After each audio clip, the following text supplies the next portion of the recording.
Bueno, visto esto, vamos a verlo en un render un poco más interesante. Esto es una simulación que hizo José Martínez Campos en Houdini. Básicamente lo que hice fue, pues eso, en Arnold ponerle unas luces y renderizarlo tanto en Deep como en normal. Aquí os estoy enseñando para que haga play rápido el render en normal. Pero bueno, aquí veis que el render en Deep tiene exactamente la misma información. Lo único que veis que tarda un poquito en cargarlo, por todo lo que os he comentado del tamaño. De hecho, esta secuencia creo que son 12 gigas y está en 720. Bueno, pues para que veáis esto un poco mejor, lo que vamos a hacer es directamente... esto lo voy a cerrar. Metemos el D2Points. Vamos a ver. Vamos a utilizar la cámara. Para eso la cargamos. Vale. Vale.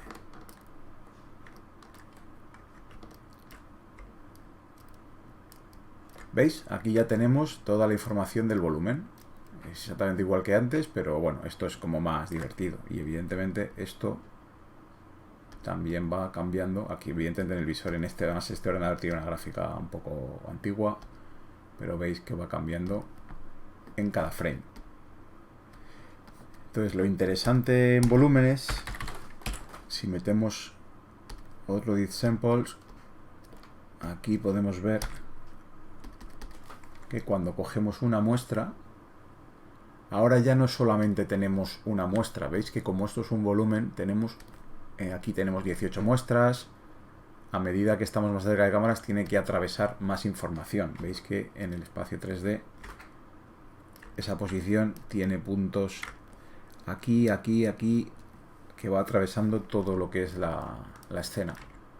Y si me voy a lo mejor a la parte más lejana, que tiene menos puntos, veis que ya el número baja a 10 muestras.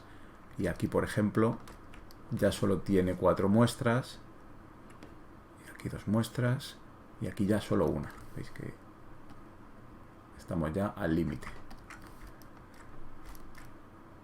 Entonces, claro, esto ocupa un montón porque en cada píxel está guardando toda esta información extra. Bueno, aquí ahora podríamos ver otro nodo, como es el Deep Crop, que este sí tiene correspondencia con el crop normal. En nuestro crop nos sirve para recortar la imagen en 2 dimensiones, pero este crop nos sirve también para recortar la imagen en profundidad. Entonces, para ello le tenemos que definir el punto cercano donde va a empezar el recorte y el punto lejano donde va a acabar el recorte. Así que aquí podemos también utilizar las muestras. Entonces, si nos colocamos aquí, por ejemplo, aquí ya nos está diciendo, para que sepamos leer esta información un poco de forma más rápida, nos está diciendo que el punto de esta posición, el punto más cercano a cámara, está a 7,93. O sea que a lo mejor si queremos recortar solamente el anillo y dejar el humo fuera, podríamos ponerle aquí que el punto cercano esté a 7. Y si queremos que el anillo se recorte hasta más o menos esta posición, le podemos decir que esté como a 8.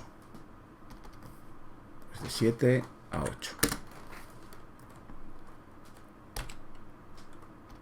Vale, y ahora podemos ir viendo este rango para ser más precisos. Mira, en 9, ¿ves? Ya va recortando en profundidad. Y eso sería el cercano, el lejano y luego el V-Box. El V-Box si lo quito ahora tengo toda la imagen y el recorte solo lo estoy haciendo en profundidad. Si lo activo es como actuaría el crop normal. Elijo la parte que me interesa para cropear. Vamos, en principio lo vamos a quitar porque no tiene mucho sentido. Y entonces ahora tienes un crop solamente de la zona que te interesa. Esto podríamos también subirlo. ¿Ves? Y ya va recortando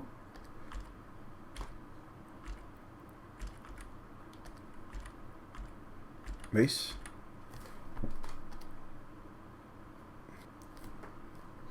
Y si ahora metemos el Dip to Points después del crop, solo nos va a enseñar la parte recortada. ¿Veis? A lo mejor aquí podemos verlo de forma más clara cómo está actuando. ¿Veis? Si bajo esto, voy teniendo más cacho de render. Otro nodo que tenemos es el Dip Reformat, que es exactamente igual que un Reformat. Lo que pasa que si quieres reformatear un render en Dip, tienes que utilizar este, no tiene más. Si estás mezclando varios renders, unos con diferentes resoluciones, pues aquí tendrías que utilizar este Reformat, pero es lo mismo, este no tiene ningún misterio. Bueno, para continuar viendo nodos Dip, voy a generar aquí, dentro de este crop me lo voy a cargar, y viendo la escena 3D, por esto es tan útil ver la escena 3D, vamos a intentar colocar una esfera que esté como por dentro de nuestra simulación, más o menos ahí. Le ponemos un checker,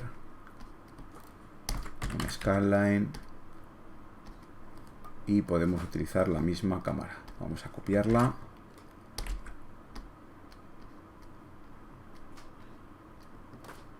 Bien, pues ahora tenemos nuestra esfera aquí. Teníamos nuestro render. Voy a quitar el Dip Samples. Tenemos nuestro render en Dip, nuestra esfera, un Dip Merge. Podemos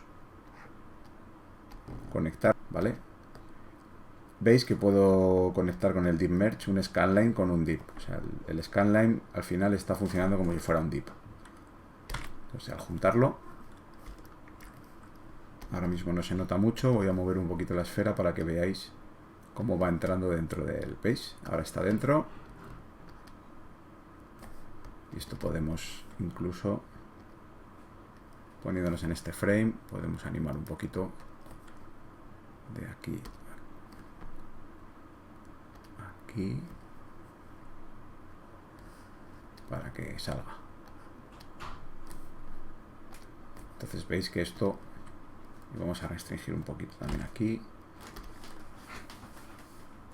funciona perfectamente con animación. Ahora la esfera está como si estuviera dentro de la simulación. Esto es muy difícil hacerlo si no es con un render en Dip. Eso es.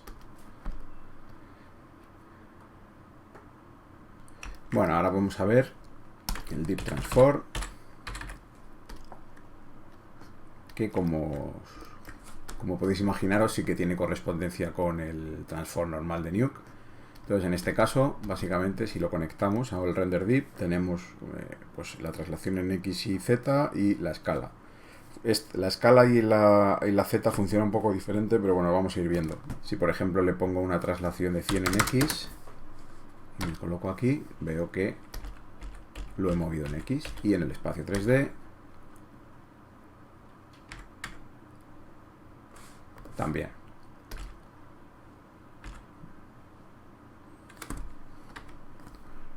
Lo mismo si lo muevo en Y.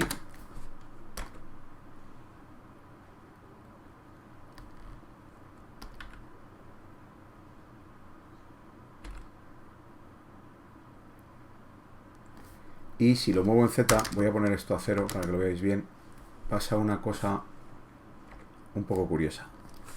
Me voy a poner aquí, en la combinación con la esfera. Y es que si yo esto lo muevo y le digo, muévete en Z10. ¿Veis? No se ha movido en Z10 aparentemente. Ahora la esfera queda por delante, pero no notas que esto se haya alejado.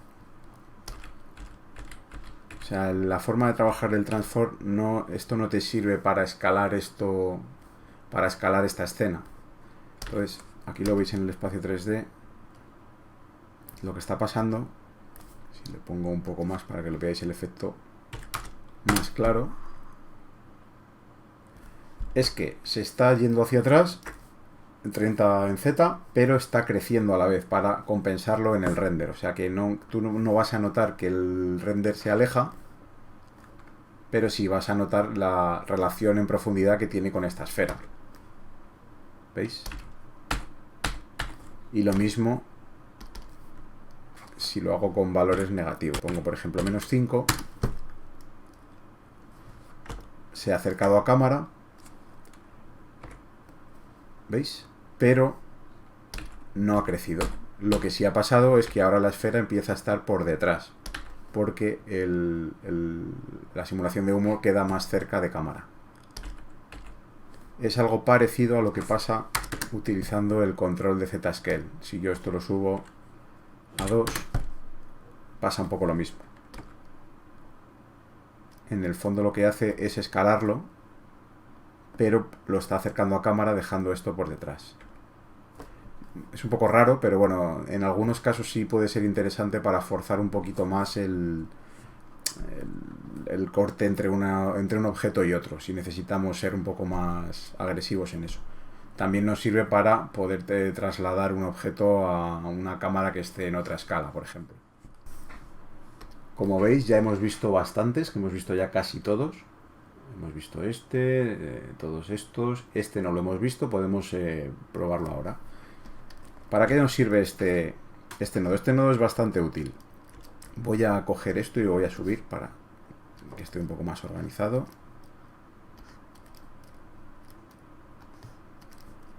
Entonces, imaginamos, como ya os he comentado, que nosotros en los nodos deep no podemos aplicarle correcciones normales de Nuke.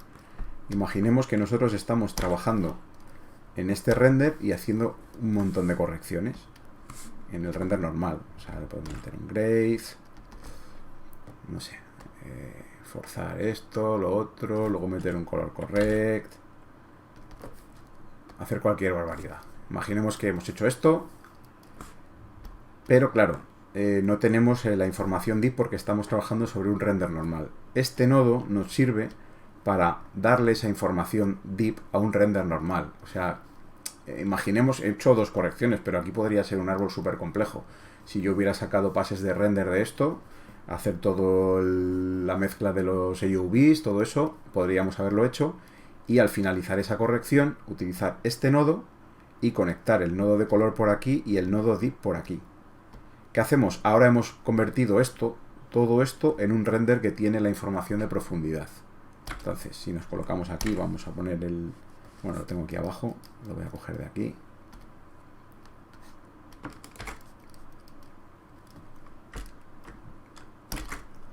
La cámara y el Deep to Points. Ahora vemos que incluso a la nube de puntos nos está mostrando estas correcciones.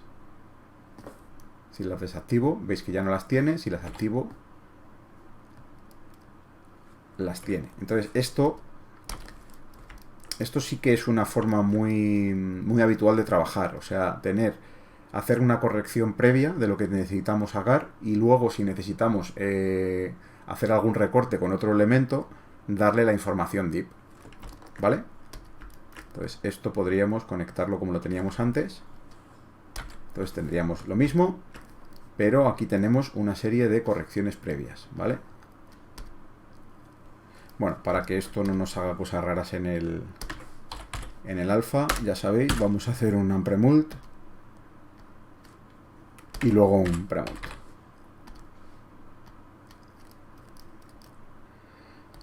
Vale. Este nodo sí que no tiene correspondencia con Nuke normal, pero es un nodo es bastante importante. Este sí se usa mucho. Bueno, vamos a ver otro nodo de los importantes, que es el nodo Deep Holdouts. Holdout básicamente es un recorte, es como un recorte en el alfa. En 3D podría ser el equivalente a hacer un mate de un objeto con otro para que cuando renderices, te renderice el objeto, pero te haya hecho el recorte en el alfa del otro objeto que quieres combinar. El holdout funciona muy parecido a la opción que tiene el Deep Merge de Holdouts. Veis que el Deep Merge lo estamos utilizando siempre en modo Combine, pero también podemos utilizarlo en modo Holdout. Si yo utilizo el Deep Merge en modo Holdout, lo que obtengo, ¿veis?, es que está cogiendo la información de la simulación de humo y se la está recortando a la esfera. Entonces ahora en el alfa podemos ver que tenemos ese recorte hecho. El problema de esto es que el Deep Merge sigue siendo un nodo deep. Esto es lo que tiene más potente el Deep Holdout, es que lo que hace es lo mismo, pero ya nos permite trabajar en un árbol, en un flujo de trabajo normal, no en un flujo de trabajo deep. Para que lo entendáis, yo por ejemplo puedo coger qué es lo que quiero hacer. En este caso quiero hacer lo mismo. Entonces mi rama principal sería main, le daríamos a la esfera, y mi holdout sería el recorte. ¿Qué quiero recortar? La simulación, el humo.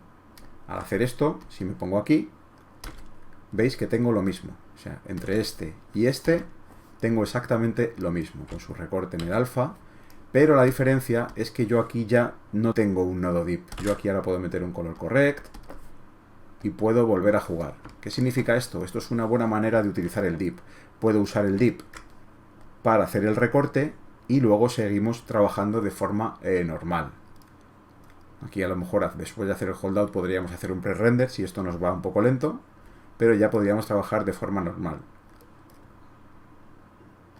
¿Qué significa esto? Que como esto ya no es un render en deep, si yo por ejemplo cogiera mi render normal y lo coloco aquí, después de este color correr lo voy a borrar, después de mi holdout y mi render normal que no es deep, podría meter un merge normal, donde lo que está delante recortado sería la esfera y lo que está detrás sería el humo. ¿Veis? Tendría exactamente lo mismo. Tendría exactamente lo mismo que si me coloco en el Deep Merge en modo Combine. O sea, voy a desactivar estas correcciones de color para que veáis que es lo mismo. Yo me pongo aquí y aquí tengo lo mismo. Y quizá utilizar holdouts es más interesante que utilizar el Deep Merge en modo holdout por esto mismo, porque ya vuelvo a tener un árbol normal. Visto esto, nos faltaría ver el nodo. Vamos a ver cuál es. Veis que ya hemos visto casi todos.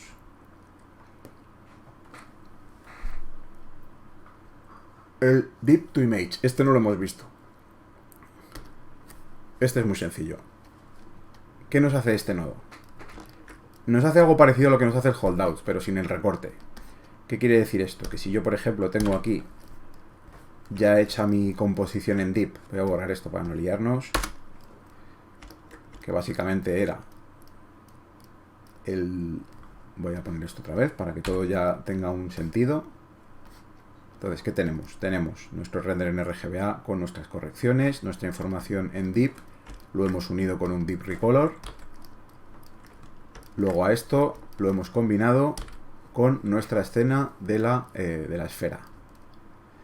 Si yo quiero ahora poder meter nodos que no son deep, o puedo decir ya he terminado de trabajar en deep, puedo utilizar este nodo. Esto lo convierte ya en una imagen que no es deep y nos permite seguir el flujo normal de trabajo, porque el deep no necesitas estar utilizándolo todo el rato. Una vez que tú ya has hecho la mezcla como la querías hacer, lo interesante es meter este nodo, hacer una precompo y seguir trabajando de forma normal. Entonces, por recapitular, un flujo lógico de trabajo podría ser tener lo que hemos hablado antes, nuestro render con nuestras correcciones, aquí enganchar la información en deep. Si aquí tengo el otro elemento con el que quiero mezclar, hacer un deep holdout o juntarlo en un combine en modo holdout y luego meterle un deep to image. Pero bueno, yo creo que esto es más lógico. Como veis, también lo podemos hacer al revés, que la imagen principal sea esta y recortarle aquí mirad, recortar la esfera, ¿veis? ahora la esfera está recortada en el humo, ¿veis? Entonces ahora ya tengo nodos 2D. Ya si quiero combinar la esfera, podría directamente, o sea, quiero decir que quede muy claro que esto simplemente lo que está haciendo es darme el recorte, y ahora yo podría mezclarlo directamente con un merge normal, porque el holdout ya ha convertido esto en una compo normal. Al juntarlo aquí, tendría que hacerlo invertido. En este caso es un poco más raro porque nos da la sensación de que lo que está delante es el humo, pero bueno, tendría que hacerlo invertido. Tendría lo mismo. Y ya, una vez que tengo esto, puedo ya mezclarlo de forma normal con los elementos que quiera en la compo. Si este elemento, que podría ser un background, no va a afectar a nivel de recorte con el div, no tiene ningún sentido que lo mezclemos de forma div. Entonces usamos el div para lo que necesitamos y en un momento dado nos cargamos la información div. De hecho, lo recomendable aquí sería hacer una precompo de esta parte.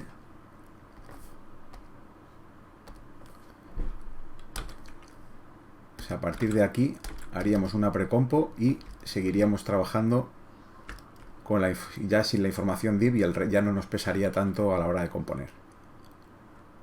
Aparte de traernos renders con volúmenes para mezclarlo con objetos sólidos en Nuke y ver cómo reaccionan, también puedes hacer lo contrario. Puedes tener un objeto sólido o no, o un volumen, y mezclarlo con partículas o volúmenes de Nuke, y también reacciona perfectamente. Por ejemplo, yo aquí me he hecho directamente una niebla sin tocar prácticamente nada. O sea, es el típico cubo con un preset ya de niebla hecho. Entonces, si lo veo desde aquí con la misma cámara, tengo una niebla, y si lo mezclo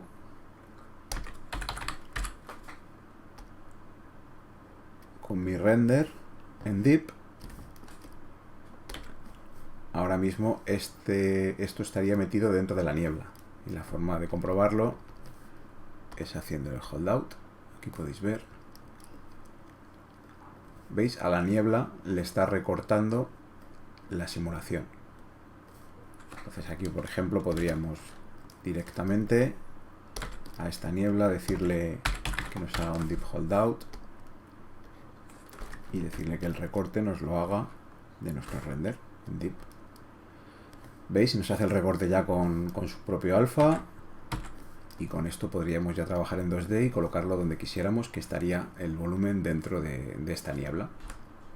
Bueno, pues con esto ya hemos visto prácticamente todos los nodos div que tiene Nuke. Nos faltaría el div expression, que bueno, es la versión div del nodo expression de Nuke, y el div from frames, que realmente no lo he explicado porque he estado probándolo y no he conseguido unos resultados así muy interesantes, pero es la versión con imágenes animadas de lo que hace el div from frame. O sea, si en este sacábamos de una imagen que no era div, sacábamos información div, en este podríamos hacerlo de una imagen, o en este caso de un vídeo. Pero ya os digo que yo no lo he usado nunca, y lo que he estado mirando no he conseguido sacar nada útil para poder explicároslo. Por lo general el resto está todo visto. Bueno, y con esto ya hemos visto casi todo lo necesario para poder empezar a trastear con la compo en Deep. Y para ver cómo integrar lo aprendido en el proceso de creación de un plano de VFX, pues he creado una serie de vídeos donde integramos la composición Deep en nuestro workflow.